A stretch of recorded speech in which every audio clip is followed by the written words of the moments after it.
Hey guys, what's up? It's Taylor. Welcome back to my channel. I just got back from Mexico. Psych, I wish.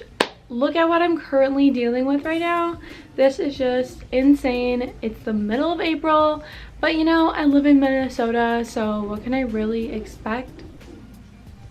There's currently a blizzard going on, so this is freaking awesome. Anyway, in this video, I'm going to be showing you guys my self-tanning routine. I like self-tanning because honestly, it makes me feel a lot more confident, and I am super pale. I do not tan for the life of me, and sometimes, you know, you just want to have some color and feel alive and look nice and tan. So before we get into the video, make sure you are subscribed if you want to join me along on my journey, which I would love. But without further ado, let's get into the video. So there are a couple of things you need to do before you actually put on your tan, and this is kind of just like to prep your skin for the tan. The first thing you're going to need to do is exfoliate your skin. You want to get off all that dry, dead skin because it'll just create a nice smooth surface for your tan to be applied. This way you won't have any streaking or any tan that like clings to those dry patches. What I like to use for exfoliating are these exfoliating mitts that I bought from Amazon. You can get them in a 2-pack. I think it was like 2 for $12, I want to say, but I'm not really sure.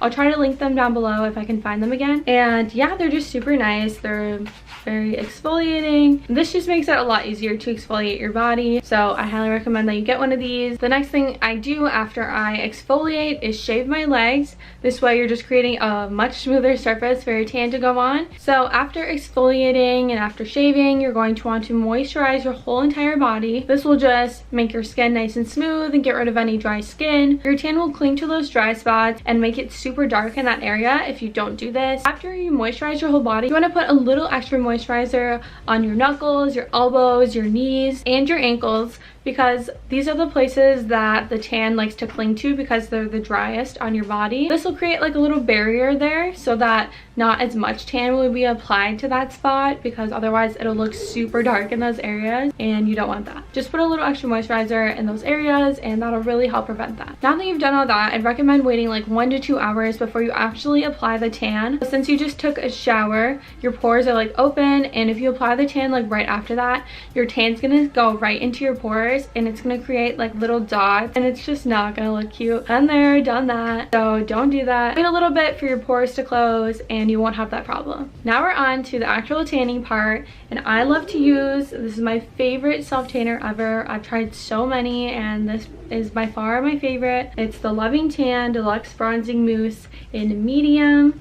This stuff's freaking amazing. I've been using it for so long now. This stuff doesn't make you look orange in any way. As you can see, it looks super natural. This also lasts like 7 to 10 days, which is amazing, because usually all the other tans that I had used lasted like 3 to 5 days, and you'd have to reapply it every 3 to 5 days, which is super annoying and just way too much of a hassle. This one's just so much better because it lasts a lot longer and then you don't have to do it as often, which is super nice. So you're just going to take 2 pumps of this onto your mitt and then apply it in circular motion. I like to start from the bottom and work my way up, and once you have like nothing left on your mitt, you're going to take that excess amount and apply that onto your ankles, your feet, your knees, your elbows, your wrists, and your knuckles. Because like I said before, the tan really likes to cling to these areas because they are the most dry on your body. So you don't want to just put like a full pump onto there, otherwise it's gonna look super bad, come out super dark and like super dry looking, and you don't want that. So just use the excess amount and it will turn out like perfectly. Also, I don't tan my face at all because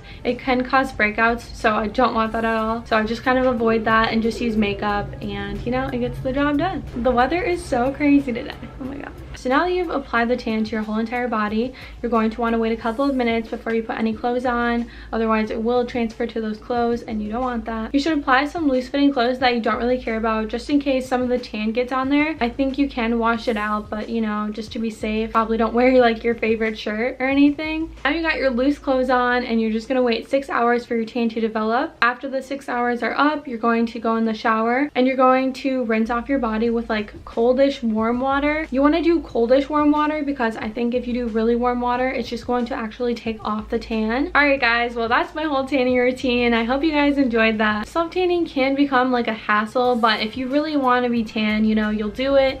And if you don't, then, you know, don't do it. That's kind of why I wasn't tan for a while, because it honestly is just a little bit of a hassle to do sometimes. But you know, I was kind of itching to be tan, so I thought I would do it and make a video for you guys showing you how I do it. And don't forget to give this video a thumbs up and subscribe if you enjoyed it. Thank you so much for watching. I'll see you guys in my next video. Bye!